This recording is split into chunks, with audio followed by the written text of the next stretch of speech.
Hey there, folks. Welcome to another episode of the People Stack podcast. The topic of the week is dealing with other people's fear, uncertainty, and doubt. And on the last episode, I gave you one shift that you can make so that you can really start to look at influencing in a different way, because that's really what we're talking about here.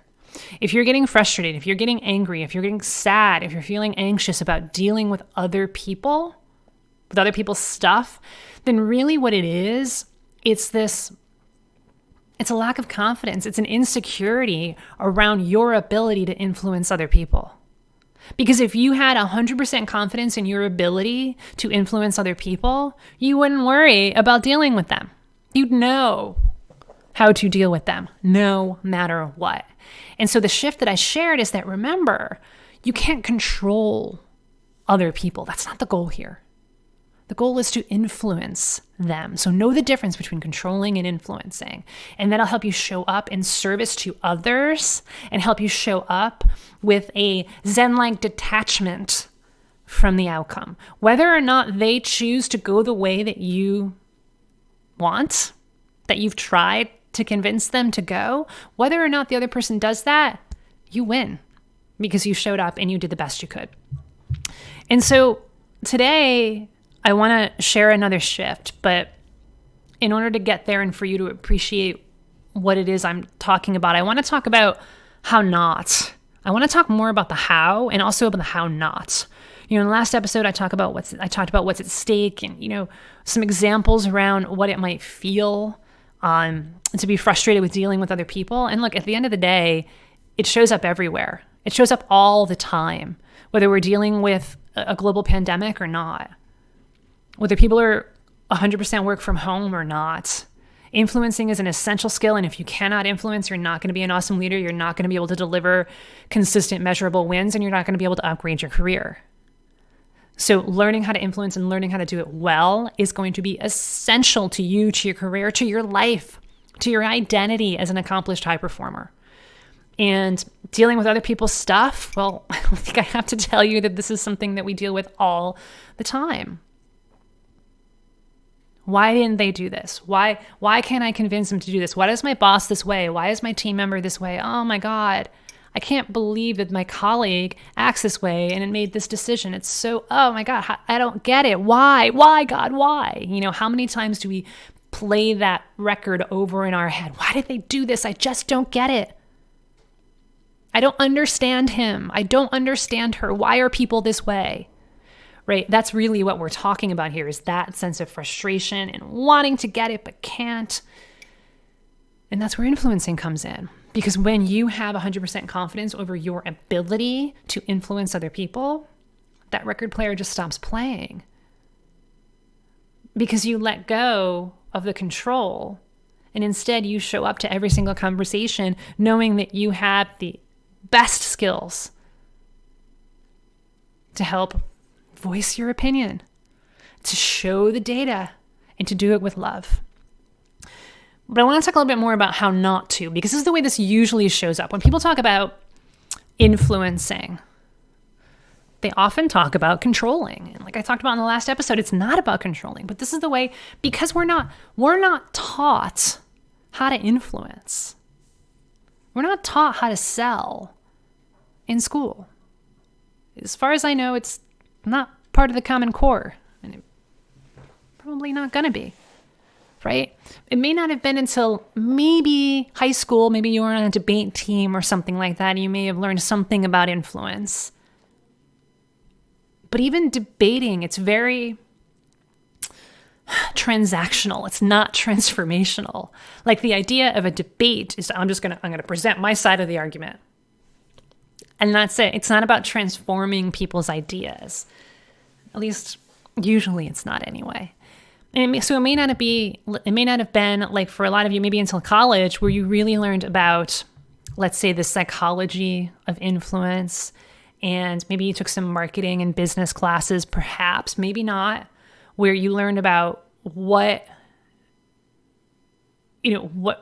selling really means and what it really takes to change someone's opinion, to change someone's perspective. There's a lot of psychology there. There's a lot of marketing. There's philosophy underlying it as well. There's history.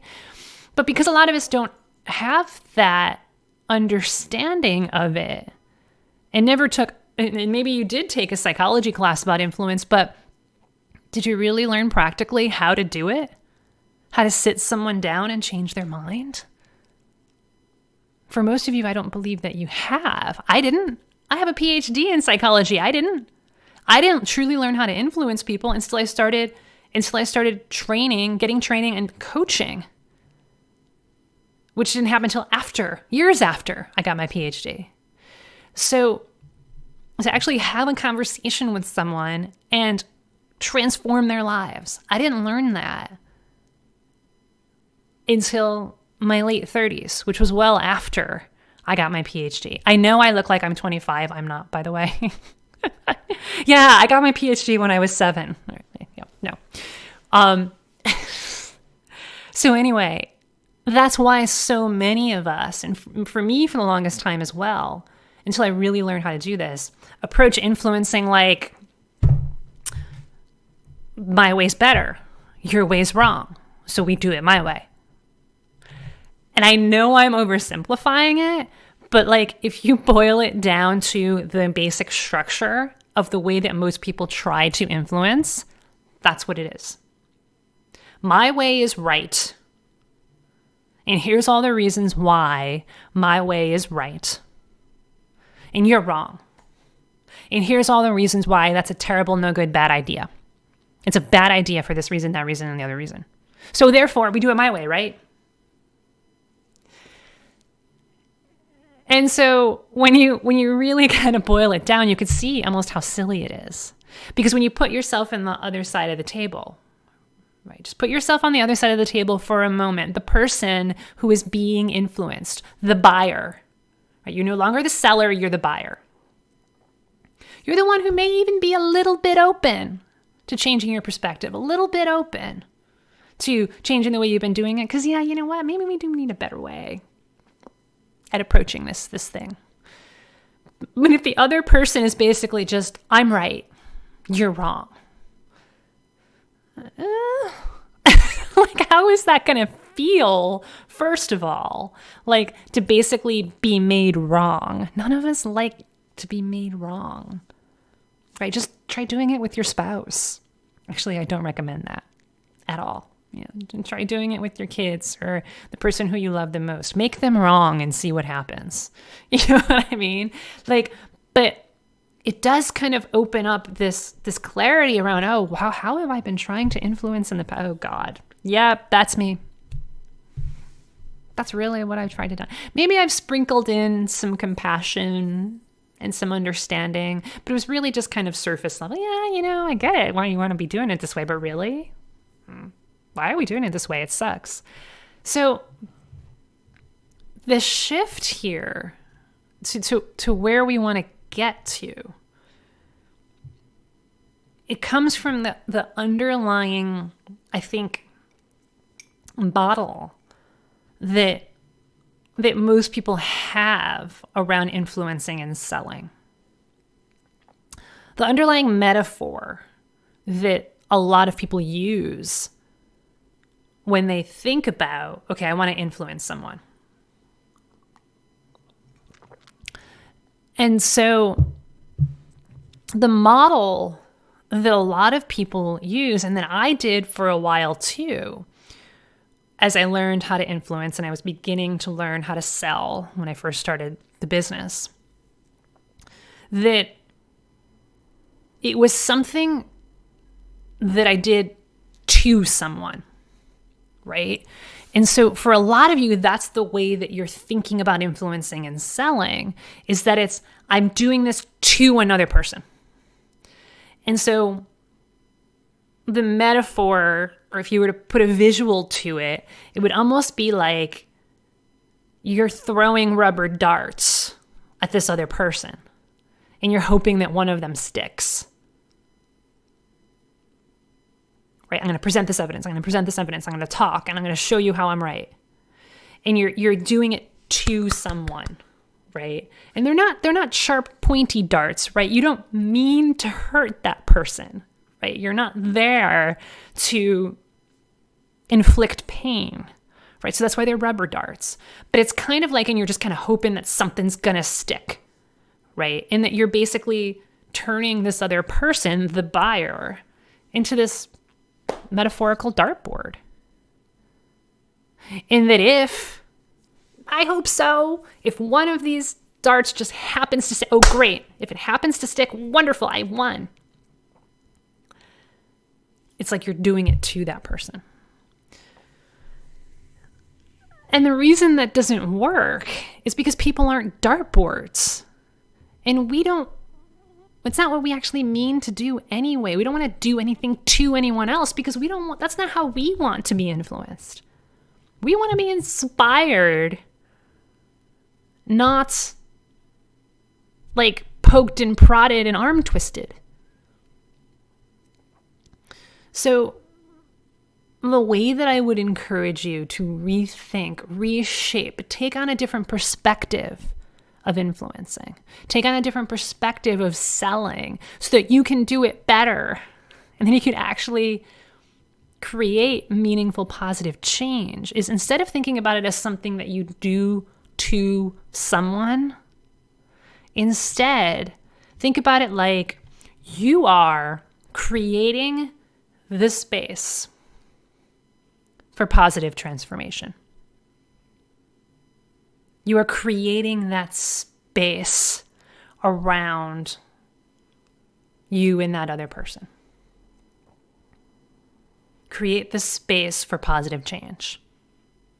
That's what you're doing when you are influencing well. You just don't realize it. Because there are times that you have successfully influenced, successfully sold someone on something. And you did it well. You did it with love. You did it with compassion. You did it with power and strength. And the other person changed their mind and they saw it your way. And the reason that it worked, it wasn't because you were throwing rubber darts at them, doing something to them. It's because you created this space and they changed their mind. So instead of like throwing darts at people, think about it as, with my words, I am creating energy. I am creating positive vibes. And I am surrounding me and this other person with this energy field, with this vibe field, whatever color it is that you want, whatever color your energy you want it to be, it can be whatever you want. You're creating this wonderful rainbow of influence, this wonderful, lovely space around you and this other person. It's a powerful space too. This isn't just all, woo-woo fairy tales, all of that stuff, right? Like there's an element of that, right? There's an element of, I'm doing this with love. I'm doing this with compassion. I'm doing this with a sense of caring, but I'm also doing this. It's powerful as well. So whatever picture you want to create, what space are you creating with your words around you and the other person? It's almost like you're a designer. You are a graphic designer. You are a space designer. With your words, you are creating that space, that energy for positive transformation. That's how you influence. That's how you inspire. That's how, with your words and your words alone, and your words are powerful because it's not just about the words, it's about the energy behind them as well. And the nonverbalness around them as well. Through all of that, that other person is feeling seen. That other person is feeling heard. That other person now is like, oh my God, you get it. You get me.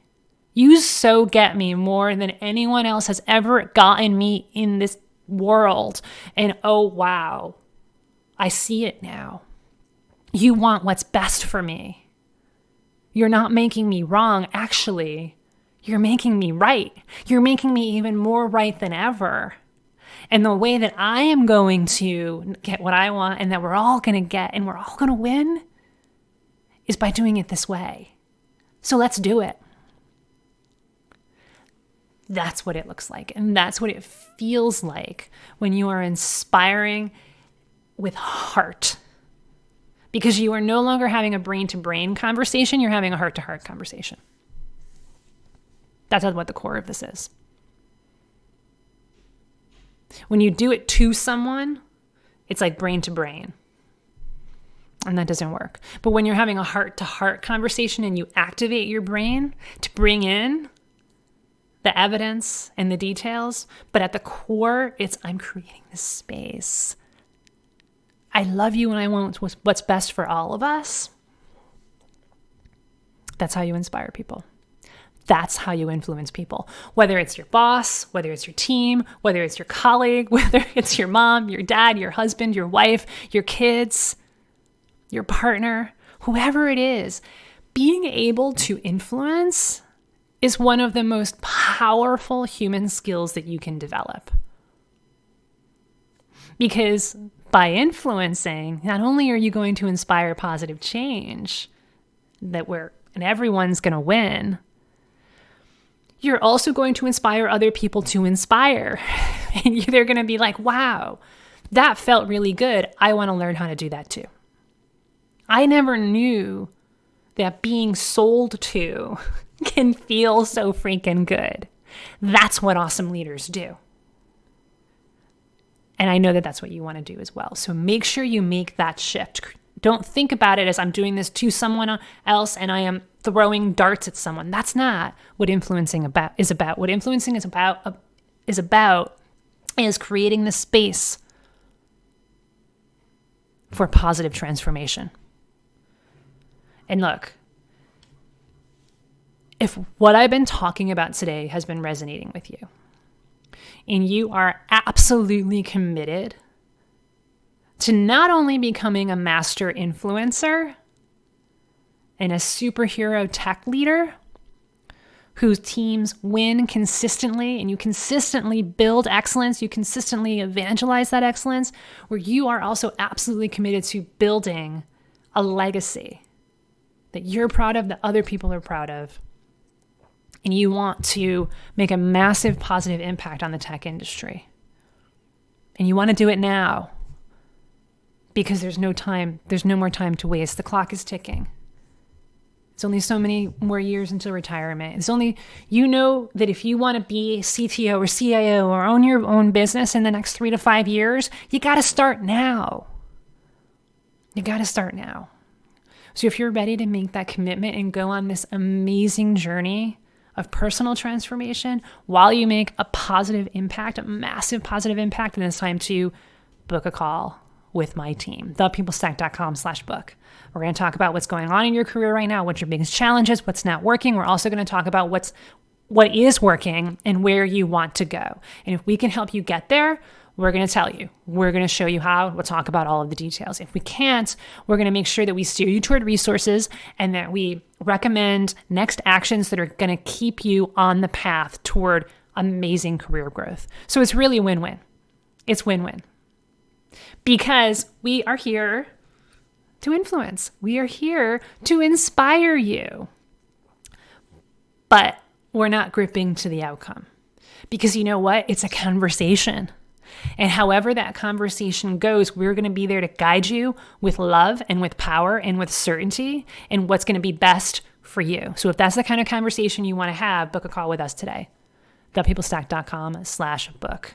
And if you show up coachable, if you show up open to new perspectives, it is going to be the most clarifying and valuable conversation you've ever had about your tech career. thepeoplestack.com/book. So remember, folks, influencing is not about controlling other people.